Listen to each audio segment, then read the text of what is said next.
কাতারের মধ্যস্থতায় পাকিস্তান ও আফগানিস্তানের মধ্যে ৪৮ ঘণ্টার যুদ্ধবিরতি কার্যকর হলেও নজরদারি না থাকলে এ শান্তি বেশি দিন টিকবে না। জিও নিউজকে দেয়া সাক্ষাৎকারে এমন শঙ্কা জানিয়েছেন পাকিস্তানের প্রতিরক্ষা মন্ত্রী খাজা আসিফ। তিনি দাবি করেন, আফগান তালেবান এখন ভারতের অর্থায়নে প্রক্সি যুদ্ধ চালাচ্ছে।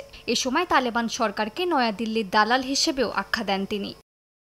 আসিফ হুঁশিয়ারি দিয়ে বলেন, যুদ্ধ করতে তারা আগ্রহী না, তবে তাদের উপর হামলা করা হলে ছেড়ে কথা বলবে না ইসলামাবাদ। তিনি এও জানান, প্রয়োজনে যৌথ কৌশলগত প্রতিরক্ষা চুক্তি অনুযায়ী সৌদি আরবও হস্তক্ষেপ করবে। কিছুদিন আগে মার্কিন প্রেসিডেন্ট ডোনাল্ড ট্রাম্প অন্যান্য সব সংঘাতের মতো পাকিস্তান আফগানিস্তান দ্বন্দ্ব সমাধানের আশ্বাস দেন। ট্রাম্পের এমন প্রস্তাবকে স্বাগত জানিয়েছেন পাকিস্তানের প্রতিরক্ষা মন্ত্রী।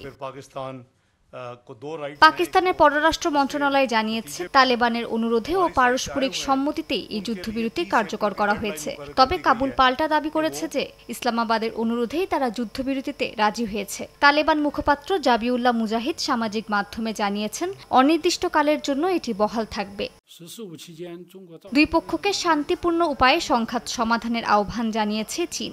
চীনা বিশ্লেষকরা সতর্ক করছেন যে এই সংঘাত দীর্ঘায়িত হলে তা শুধু পাকিস্তান নয়, চীন পাকিস্তান অর্থনৈতিক করিডোরের নিরাপত্তাকেও হুমকিতে ফেলতে পারে। এদিকে সীমান্ত সংঘর্ষের জেরে আফগান ট্রানজিট ট্রেডও স্থগিত করেছে পাকিস্তান। করাচি বন্দরে আফগানিস্তানগামী সব কন্টেইনার নামিয়ে ফেলতে এবং নতুন ট্রানজিট পারমিট বাতিল করতে নির্দেশনা দেওয়া হয়েছে। মালিহা সুহরওয়ার্দী, সময় সংবাদ।